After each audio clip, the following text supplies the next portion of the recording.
Welcome to Sex is Medicine, your number one resource for holistic sex education. I'm Devi Erickson, and I invite you to join me every week for another enriching and powerful conversation about the intersection of sexuality, spirituality, pleasure, and personal growth. Each episode of Sex is Medicine is dedicated to awakening your heart and mind to the true purpose and power of human sexuality. Please join me on this journey of self-discovery as we explore the art of using pleasure as medicine to awaken, heal, and empower every area of your life. Sex is Medicine broadcasts every Thursday at 7 p.m. Pacific on Contact Talk Radio Network. You can listen to the replay and subscribe to Sex is Medicine on Spotify, Stitcher, TuneIn, iTunes, iHeartRadio, and YouTube. And now get ready for another episode of Sex is Medicine. Hey everybody, welcome to Sex is Medicine. I am your host, Devi Erickson, here with you again for another delicious and enriching episode where we explore the intersection of sexuality, spirituality, pleasure, and personal growth. I'm very honored to have as my guest this evening, Chioma Janelle. And Chioma is a mental health professional and advocate who works with children and families in crisis to move towards stabilization. She believes in the importance of having meaningful discussions on mental health and raising awareness of mental health in the Black, Indigenous, and people of color communities. She's been working in social services for over 10 years across different sectors such as mental health, domestic violence, youth criminal justice, and developmental disabilities. She believes in the need to hold positive and safe spaces to create social change within our community to address our needs by destigmatizing and decolonizing mental health. And I met Chioma at the Black Spaces Symposium from the Afro-Van Connect community down in Vancouver last month. And I was just so impressed and so struck by the depth of wisdom and presence of Chioma. And because, mental health is something that I think, if we're honest, we all struggle with at one time or another, particularly as people of color. And our state of mind and our state of emotions impacts our state of body. And how we're feeling in our body and our mind obviously is going to impact how we connect with each other sexually. So mental health is kind of like the foundational aspect to having an enriching, juicy sex life. You're not going to have an enriching, juicy sex life if you're overwhelmed with trauma, right? It's just not going to happen. So I wanted to invite Chioma on the show today to discuss some of the underlying issues that may be affecting us as Black, Indigenous people of color and people of color all over the world. Some of the issues that may be affecting us that are contributing to poor mental health or unstable or fragile or, whatever the word is, unpleasant mental health situations that we may be struggling with, all of us. So thank you, Chioma. Thank you so much for joining us this evening on Sex is Medicine. And you're also, I forgot to give you a shout out, you are also a podcaster in your own right. What is the name of your podcast for us? The Therapy Addicts. All right. And what do you guys talk about on the Therapy Addicts? Obviously therapy. Yes, but it's honestly, it's about mental health, well-being, and everything in between, and just exploring it through the lens of like Black people of color and Indigenous people, and just like how we navigate the system of mental health and what it is for us. And it's just a way of like destigmatizing, getting comfortable with conversations. So yeah, that's a little bit about what it's about. And that's so huge, is destigmatizing conversations about mental health, because as I said, we all struggle at different times. And when we're constantly being subjected to aggression and violence, of course, our mental health is going to be affected by that. Of course, as human beings, I don't think we're actually designed to tolerate the level of stuff that we have to deal with on a day-to-day basis, particularly as people of color. So how did you get started in your journey in being a mental health advocate? So it's funny because my journey is actually like very personal, just in terms of how my family navigated mental health and how they viewed it. So I had a cousin who was actually really close to me, and she actually committed suicide because just around like the stigma and lack of support from, members within our community and our family. So when that happened, it was heart-wrenching. Like it really hurt and it hit some nerves. And I was like, no, I can't just sit silent. I need to do something about it. And if I can make one family member in somebody else's family survive or just be aware of like what's going on, then I know I've done something, you know, like I just don't want to sit on the sidelines. I feel like it's important to be active and, you know, recognizing like my own family's like limitation made me really look at like intergenerational forms of trauma and like collectively what that looked like and how it was something that as Black people, we swept under the rug. It was something that we didn't talk about. It was something that it's not normal. It's something we hide, you know? And I was like, why? Like, why? Like, why is that okay? So it made me start digging and doing some research and then, you know, exploring what collective trauma looks like as Black people and how it has come through like generations of, you know, not being this ideal of able body and what it just meant in navigating that space, what it meant in being subjected to that. And then just also how racism has had a huge impact on our own mental beings and how we navigate that and how just going through so many different struggles, our capacity to even hold spaces for mental health or mental wellness and well-being has been very limited, you know? So that's kind of a little bit of a nutshell of like my journey into like mental health sphere. Yeah, and there's so many interlocking pieces, and that's why I really want to have these types of conversations because knowledge is power.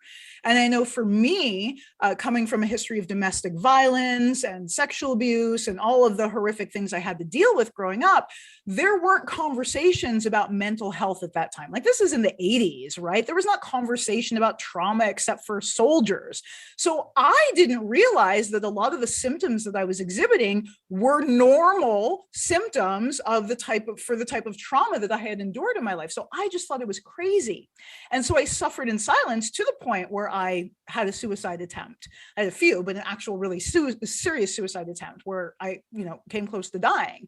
And so having these conversations for me is so incredibly important because when we understand what's at the root of our suffering, that empowers us to take action and to create change in our lives. You know, if we're unable to address the wound, then we don't know how to treat the wound.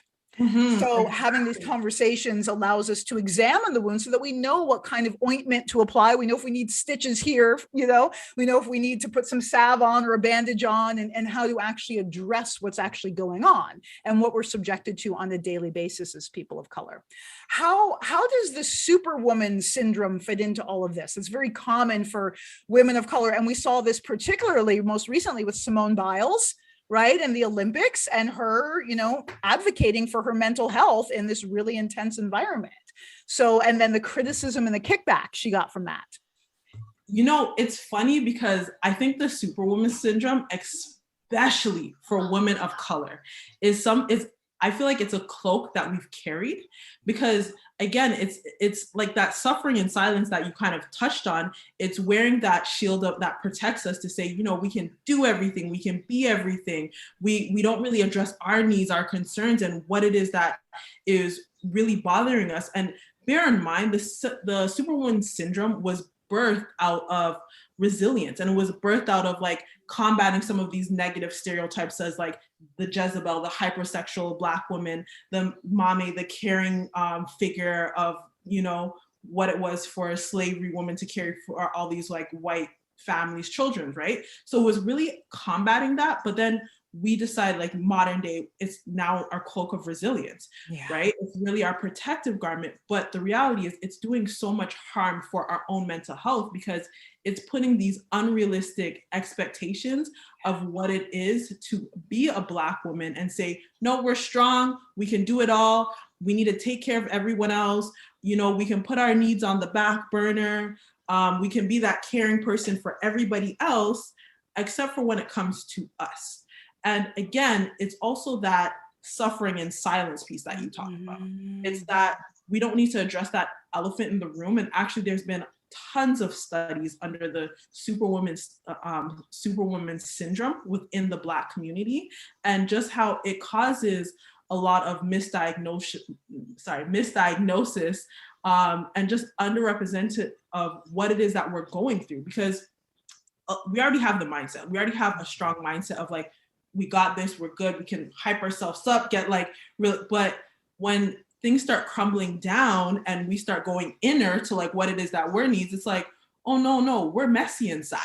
Like everything ain't put together as it should be. So it's kind of like pulling those away and saying like, no, we need to set boundaries. We need to pour into our needs to kind of combat that superwoman syndrome, to say, you know what, we're more than this. We are beyond this. We don't need to carry this cloak of strength and perfectionism. We can say, no, I'm human too. Like I have needs too. I need to pour into myself as well and take care of myself, you know? And that's kind of like another dynamic of what it just has been to be, you know, for me, especially as a woman of color, navigating spaces of, you know, racism and systematic racism is, listen, I face so much disappointment. I got this. Like, I'm putting my head strong on. I'm going to like put it behind me because I have to be that. Yeah. But the reality is we don't. And when we take on that, it does so much harm to our own mental health and our mental well-being. And it's like, what is there to really combat that, you know? And just in the space of mental health. So I was actually reading a paper, oh, I wish I remember who it was by right now, but it was the idea that mental health professionals in Western society don't really understand how to support women who might be coming through the superwoman complex. And I will actually give you a perfect example. So when I was working at a domestic violence shelter for women who were like fleeing abuse, I've had several Black women and women of color who presented as strong, who presented as everything was, you know, they got this. And if I recognized if I wasn't in that space, it was very easy for my white colleague to be like, she's okay, she doesn't need additional support. But when I'm like, no, actually, this is what they're going through, and they're covering what wounds and what things are happening in the inside of them, you know? And I remember having those counseling sessions and going through the stages of change and speaking to that woman directly, and waterworks, just straight up. It's like, how did you know? How did you see through me? And it's like, because I'm aware, like I'm informed. And this is where I feel like we need to get to as people of color, just to like decolonialize things, like move stigma and understand, like, so these are some of the presenting syndromes that as Black people we're going through, you know, to better our mental health. Because imagine a woman who's been beaten by her ex-partner coming in, still presenting as super strong. I got this, I'm figuring out the next step. The people that are there supposed to be supporting her is like, no, she's okay, without really checking in to see if she's okay. Because there's a difference between being okay and being okay, you know? And those are some of like the dynamics that you see in terms of systematic barriers of racism within our mental health system, you know? And it's just like heart-wrenching to me. I'm like, no, there's more we gotta do, you know? Yeah, and that superwoman syndrome, I mean, that's rooted in survival. Like, Black people have survived the most horrific, atrocious, fucked up shit and continue to every day. Like, I'm from the States, and it is, I mean, it's Michael Brown's birthday today, who was just some young Black dude walking down the street murdered, right? This kind of shit happens every single day, and these mamas have to survive the deaths of their children or survive them living, you know?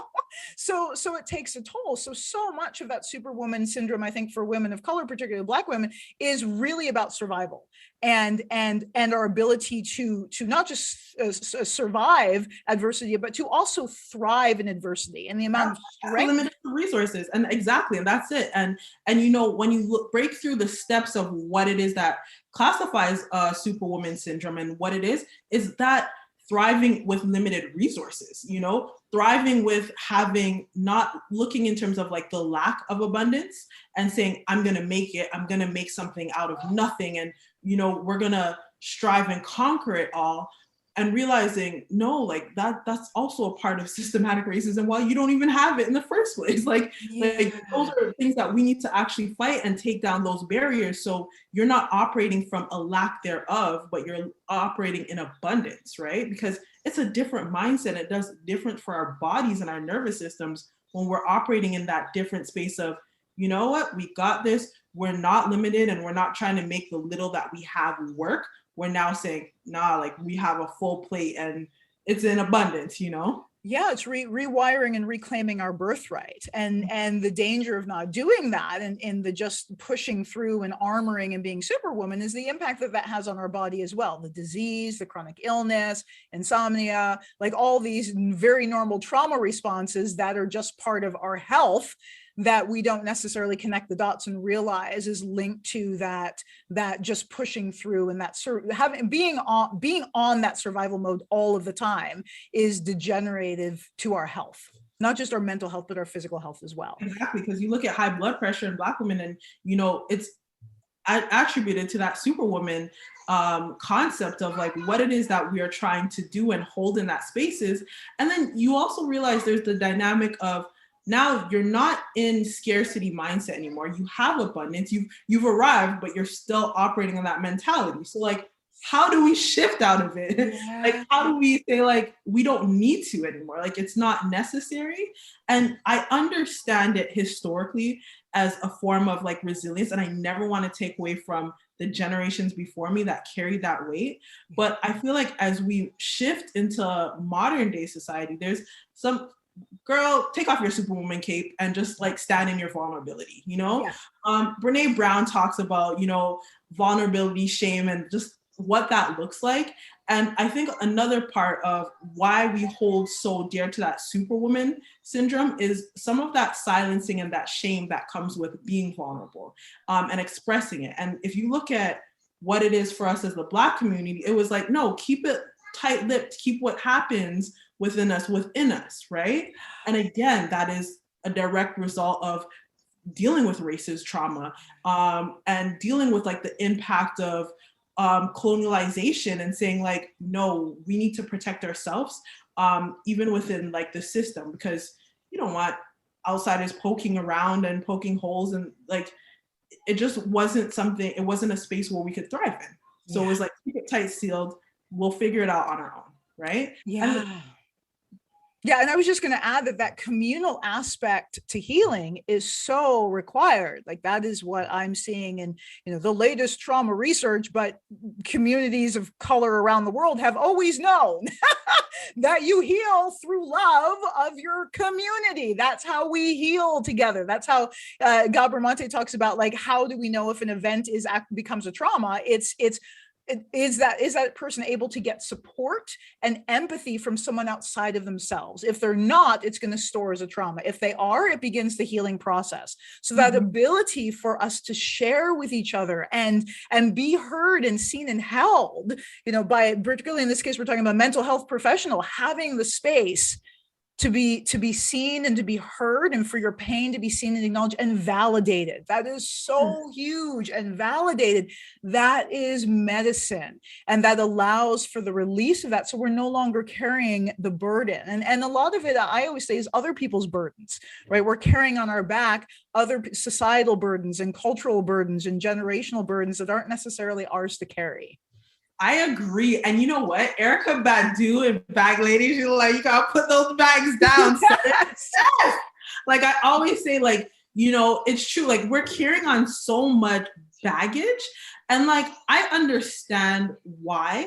And I understand how it has come to embody us. But at a point, we need to reframe how we're thinking about it and say, I'm gonna put those bags down. Like I'm not picking up all that weight. Like my shoulder hurts already, you know? Yeah. And I feel like that's kind of where we need to move and like reshift our thinking and how we can make sure we're not carrying this cloak or this armor to protect ourselves. Because, you know, peeling back the layers and getting into like vulnerability and our authentic self, it allows us to take off that superwoman cape. It allows us to stand in our own authenticity. It allows us to say, this is what I need This is what I'm feeling. These are the supports that I need around me. These are the boundaries that I'm going to set for myself. And I think that is something that is so important as Black women and women of color, and just anybody who's had trauma as a woman. Like, it's important to say, we don't have to carry these burdens. Like, we can find that support. And again, that collective healing piece. Oh my goodness, that having that collective tribe of people to pour into you and uplift you and build you up. I just feel like it is something super, super important to our well-being. And, you know, historically as a community, that's how we've been collective beings. We are part of being collective. We are part of the earth, and we've recognized that throughout history, throughout our practices, you know, collective spaces of bringing communal food together and eating together as a community, dancing and celebrating, and, you know, releasing our bodies of some of that stress. Those are things that we've built community.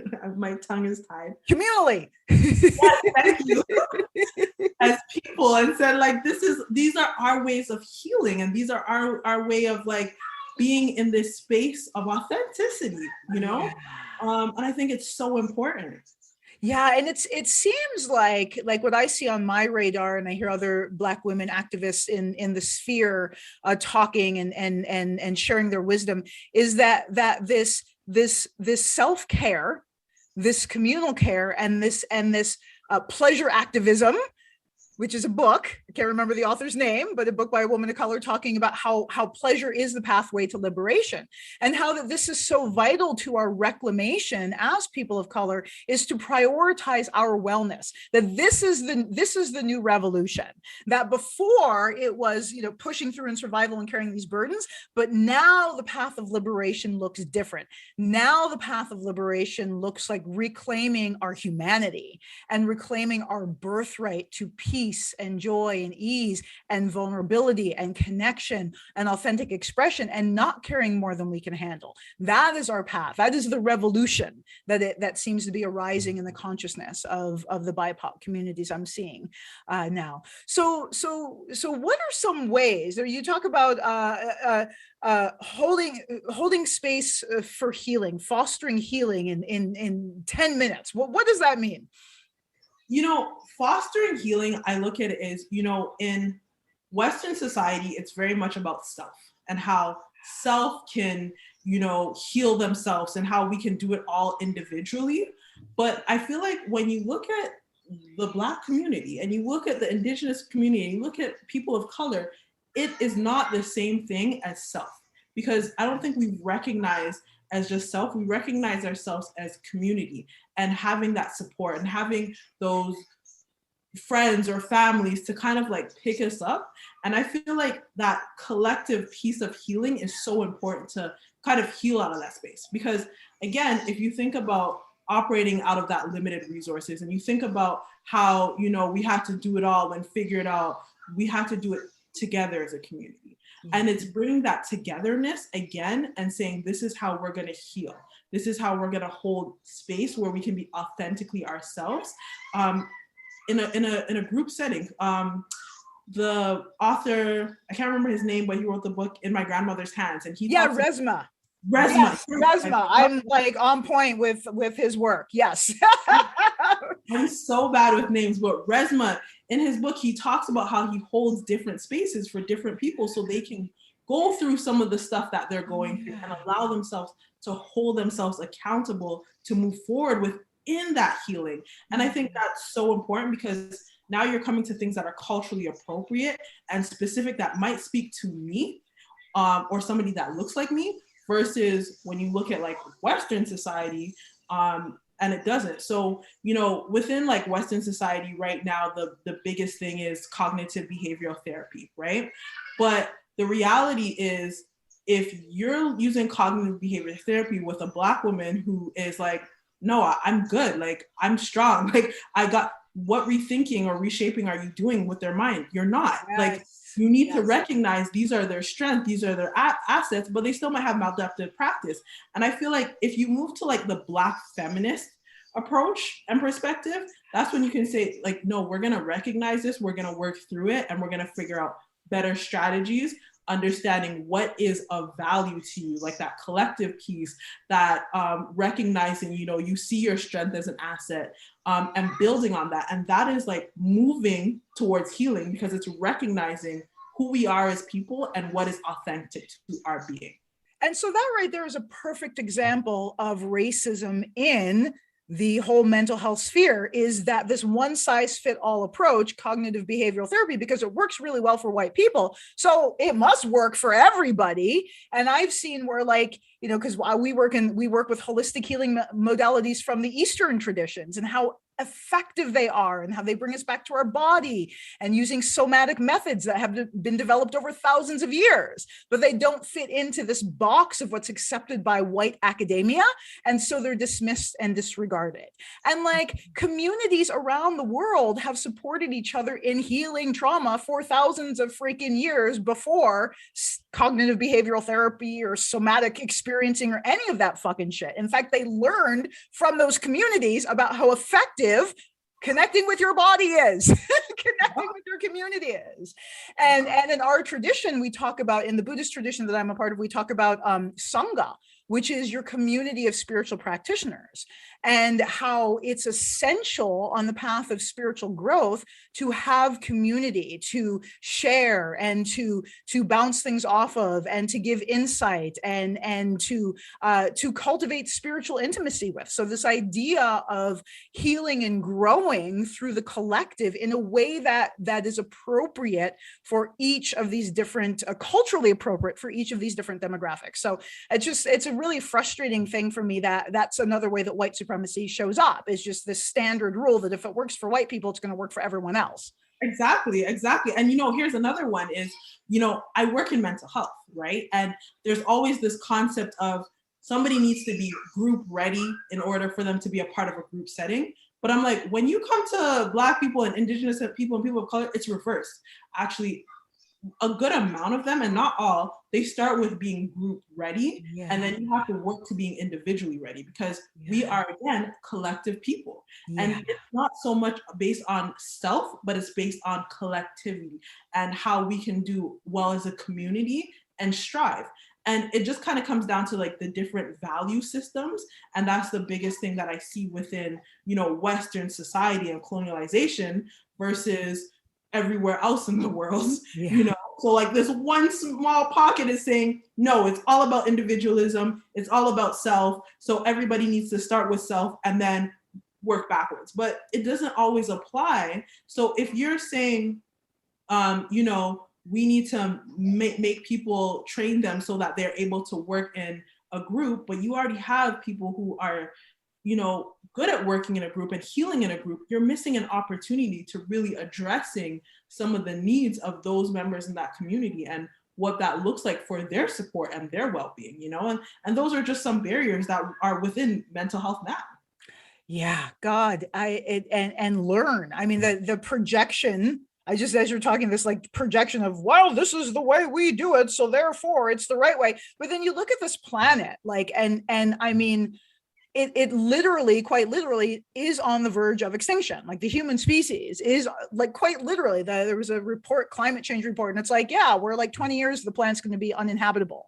So what comes to mind when I read that, and what you were saying earlier about this sense of union and community, not just with each other as humans, but with our environment and our planet.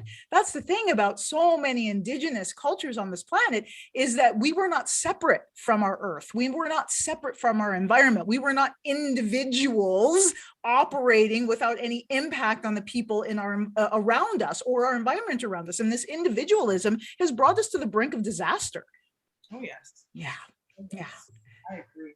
And, I feel like that you can break down in so much different nuances, because again, that's the sense, like, for individualism to work, it fuels capitalistic societies and mindsets, right? So that's like one of the biggest indicators right there. And when you look under the cloak of capitalism and everything that has happened to people and bodies, and like Black bodies were seen as not even human beings, but things to produce and make money for the dominant white supremacy mindset. Like, do you know what I'm saying? Cattle. So, yeah, we were cattle. Exactly. Yeah. When you look at it, it's like like capitalism in itself is as a form of trauma, right? And it's trauma that has been projected onto generations of people, which again, following Western mindset of colonialization mindset, separates us from like the land, separates us from the creator, separates us from everyone else, and not understanding that in order to heal, we actually need to work in accordance to that. We need to have that balance and harmony, and we're missing that right now. It's like, and you can see that within the mental health system, just the things that are promoted with, the use of language and the use of like mindsets and reframing and or just accepting the way how things are, but it's so much more expansive. And I feel like if you branch out wider and look at other communities and how they might do it, you might find better support. And when you look at mental health, everything is basically evidence based. I'm a social worker, so it's very like everything has to be evidence based, but you have to think about who is fueling these evidence based researchers, right? Thank you. Like, where are we, like, and I think this is like the important thing is we need to say, we need to produce our own evidence base, say these become the normative and these become like this is a part of our practices. And I've talked to so many people who are like, people are getting it wrong, they're falling too much into Western ideology, but I'm like, if we don't hold ourselves accountable in those spaces to produce the research and the knowledge and like the text to back this up, then we're still always going to be marginalized. We're still always going to be at the brinks. And I'm like, no, we need to be putting ourselves in that spaces, creating our own evidence-based research, creating our own focus groups, and seeing these practices are working to support the needs of like our community, and I think it's so important. Yeah, I was going to ask you about that exactly, about the necessity of having other people of color in this very white supremacist structure of mental health, and how, like, I know for me in my own journey of finding a counselor who could get me as a woman of color, it was hard in Canada initially. I went for years, like, there weren't resources available. I couldn't find anything, and I couldn't find people that looked like me or looked like part of my family or people that could relate to what it's like, to my experience as a woman of color, navigating these different systems, and just, again, the accumulation of stuff that builds up in your nervous system throughout life. And so it is so essential to be of service, I think, for those people of color who feel called to the mental health sector and feel called to these areas that are so rooted in white supremacy, but having the resilience or having the ability, shall we say, to navigate them and change them from the inside out. And and I also want to change the concept of change them from the inside out for the people of color that we're going to service, not necessarily change them from the inside out so that white people get it someday, and yay, that's great if they do, but change them from the inside out to be able to meet the needs of the communities that we serve. And that is it. So it's yeah, that's what makes it worth it. I completely agree. And I think it's so important, again, as Black people and people of color, to be in these spaces and say, like, advocate it. And literally, I literally have to speak on my own experiences, because if I was not in that space, and I'm thinking about the women that I supported in the shelters, if I was not in that space able to advocate, they would fall between the cracks. And exactly what you talked about in terms of, navigating the mental health space. And I think this is why so many Black people and people of color get frustrated, because they're like, well, this clearly isn't for me, or there's nobody that's understanding me or recognizing me. And, there's such a huge emphasis on just prescribe a drug or prescribe a medication, but that doesn't necessarily work for Black bodies. Like, it's not what we want, or you have to also understand, if we're only accessing support when we're in crisis, now we are being misdiagnosed, and now you're prescribing a drug for something that's already misdiagnosed. So what other effects are you causing on our bodies? Again, layers of trauma right there, because I'm being prescribed something I don't need based on the access point of when I'm getting support, right? Yes. So, like, I feel like it's really, really important as we move forward to advocate for things that the Black community needs to heal, and what it is that we already understand and recognize as crisis points of things that we're already facing, of barriers of what things look like, again, with that superwoman syndrome, with self-silencing for Black men, based on like their vulnerability and what those things actually seem like within the mental health space, so that way there's access to properly navigate it. So when my kids are coming up, they're just not like, where do I start? Where can I find somebody that looks like me? They're just like, I know where to go. I have that safe space. I have that community. I have that access to heal, and the opportunity is there, and I'm not alone in this. And I think that is huge. Yeah, it's massive. And in order to, again, build communities that are based on thriving and wellness. Can we dig a little bit more into the misdiagnosis of people of color in terms of, showing up just in the moment of crisis? But I would imagine like something that's come to my awareness recently is how often trauma is misdiagnosed as like bipolar disorder, or there's some theories that trauma is even the root cause of schizophrenia. So this idea of just treating disorders with chemicals is not addressing the root cause. And in terms particularly of people of color who are carrying generational trauma in our DNA. And I think that's like a really important talking point right now, because when you think about how intergenerational trauma affects our well-being and compiles how our worldviews are shaped and how we just even manage crisis, you start to realize like, we form maladaptive coping practices and coping mechanisms to kind of heal or help us with some of the crisis things that really need more support or we need to address, right? So when you're seeing that now, we figured out ways to kind of cope within ourselves. We figured out, and some of them are not always healthy. Yeah. Okay, this is what we're gonna do. So now when things hit the fan and it's all like explosive, now we're at a point of extreme crisis. Now you walk into, a hospital and they're like, oh, this is presenting signs of bipolar, or, like it's presenting signs of anxiety disorder, but it's not actually the root cause of it, because, there's trauma. If you look at somebody who's had abuse and you look at post-traumatic syndrome and you're saying, okay, well, that specific abuse is what caused their post-traumatic syndrome. So whether it's like intimate partner violence, but what if you go further back and say, no, this is actually a generational pattern because of intergenerational forms of trauma, then you realize that symptom or what they're presenting is 10 times more heightened because they have so much barriers of things that they have to navigate and work through, right? Compared to a white counterpart who might just be like, okay, I've had intimate partnership violence. That might be like, I don't have to deal with all the generational forms of racism and trauma that has ensued with it. It's just that, So it looks different, it presents different. And anytime intergenerational forms of trauma is missed, you are going to most likely have a misdiagnosis, especially when we've come up with our coping strategies like the superwoman syndrome, because the superwoman syndrome was 100% a strategy to cope with violence and trauma. And even if you go like back to slavery and slave areas, and you look at Black women who were slave, it was like, you have to be a superwoman because we are preparing you for the hardships of life, right?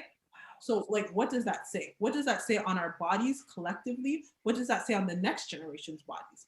I can look at women in my family that are a lot older and just recognize some of the things that they have. I'm like, this is like an anxiety, like this is anxiety at its peak, But we name it differently. We're like, this person is just crazy because they're always complaining.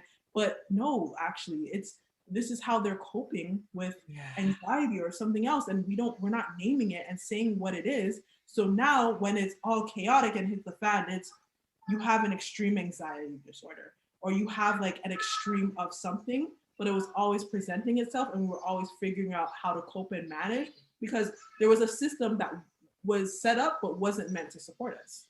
Yeah. So when addressing mental health for people of color, and I'm going to specify Black, Indigenous people of color in North America because of the mind-melting amount of violence that has been perpetuated and continues to be perpetuated here in Canada in terms of the Indigenous people. When we're talking about and highlighting the mental health, we also have to highlight the systems that contribute to challenging mental health issues, because again, throwing pills at someone is not going to change the systems. It's not treating the actual problem. The system is the fucking problem. That is the problem. Having to navigate racism and aggression and violence and abuse on a daily basis, that is the problem. It's not that our mental health is a problem, it's that the systems that we're attempting to navigate and cope with, that is the problem. And so it's such a huge conversation. It's such a huge picture, because it's not just this one little thing. It's the air that we breathe and the water that we swim in, so to speak. And it's not going away anytime soon. So that's why I think it's so important to have other mental health professionals who are people of color, who can relate, who can validate, once again, like, yeah, this is a fucking traumatic system that we're navigating. And yes, what you're experiencing, the emotions you're experiencing, the internal destabilization that you're experiencing, all of that is a normal response to violence. That is so empowering. I find that so empowering to hear for myself, and so empowering when I hear other people of color sharing that, like, we are navigating systems of violence, and all of the emotions we're experiencing are entirely appropriate when being faced with that level of violence. Exactly, because you think about that Black woman who's coming up and being like, no, like, I'm advocating for my needs, and she gets labeled as angry, and you're like, no. Can I say every day at my work, every single day, every time I assert a boundary, I'm just saying, it's like, okay, so like, you see that, because it's like, wait, so you expect me not to recognize how I'm feeling, or setting this boundary, or telling you how it is expressing myself, and now I'm being labeled as angry. Okay, so what does that do for me navigating my mental health, or me protecting myself and setting up? You're basically invalidating my experiences to be able to be in these places and my space and in this space, and saying like, well, your feelings aren't recognized here. And you and those are like some of like the nuances within the system, where I'm like, no, we need to come to a plan of decolonializing the structure, because like, we need to shift it and make it a little bit unbalanced, so we're really picking holes at how it's so problematic to our well-being, you know? And then like, just think about how it relates to our children and what we're passing on to them, because like, if I'm not able to express myself, okay, now I'm going home and I'm still like, I haven't figured out how to express myself. So what does that mean to my kids? What does that mean to the person I'm in a relationship with? Yes, like, now they're at the wits of helping me cope and navigate it. And then like, it can get messy. Like, well, absolutely. As it accumulates, right? I hear that. So if we're not able to authentically be heard, express ourselves, and not be judged and labeled, and be authentic and vulnerable about what's going on inside of us, if that we're not met there, then the frustration of that builds in, and it does turn into anger, righteously so, justifiably so. But then what occurs is that it leaks out into those safe spaces where we will be seen, and where we will be heard, and we will be held, but it comes out in a way that's harmful, because it's not appropriately directed to our children. Right? It's not appropriately directed to our partner. It is appropriately directed to our coworker, but you know, we might lose our job if we're authentic about how we feel. So it's such a self-perpetuating cycle of pain and suffering. And the other thing I wanted to add to that, I saw this beautiful post like many years ago by a Black woman who's like, I'm angry. I have every fucking right to be angry. My grandmother was, stolen and raped and enslaved. My grandfather was beaten and blah, blah, blah. And like, she just went through the whole history of like the foundation of when her family got to America. And she's like, and all of this continues to happen. None of it has been rectified. Yes, I'm fucking angry. Wouldn't you be too? Exactly. Yes. Right. And like, and then you take those things and you realize like, okay, how, if I'm going home with all this like anger and this emotions and like not knowing how to cope with it, how am I not going to pass it on to the next generation? Yes. Like, how is it not going to reshape and reform itself into, again, unhealthy and maladaptive coping practices of dealing with some of like these trigger points within my mental, like, It's not like I know my kid will have this effect, and if she doesn't figure it out, or her kids will have it, and at some point someone needs to figure it out to say like, no, we're gonna end this, or we're gonna figure out systems that support those needs. So it's not coming into like that home space, right? Yeah. It's not coming into those what we've constructed as safe spaces that are supposed to be uplifting and empowering. And there are those spaces where we can work through it, work through that healing, and be able to move through it so that we can move past it. And it sounds like that your podcast is an offering of that space. Not the only offering, but the Therapy Addicts podcast is a free offering for the community to discuss and to share and to be enlightened about some of these issues. Would that be accurate? Oh, yes. Yes, it is. Yeah. Would you tell us a little bit more about what you talk about on the show? So, I feel like what I've been coming up across right now is a lot of entrepreneurs who've had their battles with like mental health struggles and what it is that they've used to kind of cope through and figure out how healthy ways to like rebrand themselves, reshape themselves, and what that looks like in the community. So I have one person who comes on, her name is Sasha, and she's actually, she's branding and marketing, but she's like, I came up with 360 brand therapy. And I was like, brand therapy? What the heck is brand therapy, you know? And she's like, it's about being your authentic self and recognizing that you can put this in your brand. And she's like, she needed that because when she was battling through her issues and her mental struggles, that was like her figuring out like how she could be all these nuances in once and figure out what that was. So it's like her business also became that like safe space for other people to be authentic.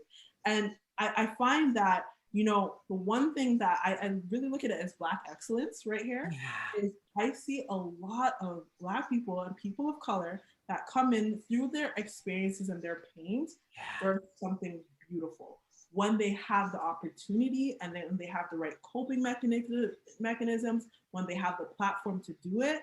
And I'm just like, oh, it's like, so some of the speakers that I have, I'm just like, oh my goodness, like, how did you run through this? And it's like, and I think that's like, it speaks to our resilience piece, you know? It speaks to saying, you know what, like, yeah, we might be struggling, but there are options out there. And we just need to figure out which one is the best fit for us that's serving. And, you know, this might sound cliche, but I say like, listen, if it ain't serving, it's not deserving. So just let it go. And if you recognize that, you realize, okay, this is what I can pull away and take from. This is like a tip or something that, you know, I can use in my life. So I always ask you, I'm like, if you were to give one tip to somebody, like give it to them, because that's something, you know, when you're coming and you're trying to heal like your own self and go through your own self healing journey, like you need that piece of advice and somebody's going to say it and you're going to be like, yes, that's it. I can use that in my life. Yes, that's going to push me forward. Yes, I recognize that, you know, and yes, like whether it's a breathing exercise or something grounding or, you know, just, I've had a lot of people talk about how like scripture in the Bible has been like their strong point and their stand to, and like, you know, talk about scripture verses that they're like, this is what I stood on when I was having suicidal ideations. And there are people who need to hear that, to say like, these are my options. Like, you know, I have options and these are options that I look at that can help somebody survive. Because if I look at the clients that I support, most of the clients that I support have suicidal ideations. Most of them are suicidal, have either done an attempt or something like that.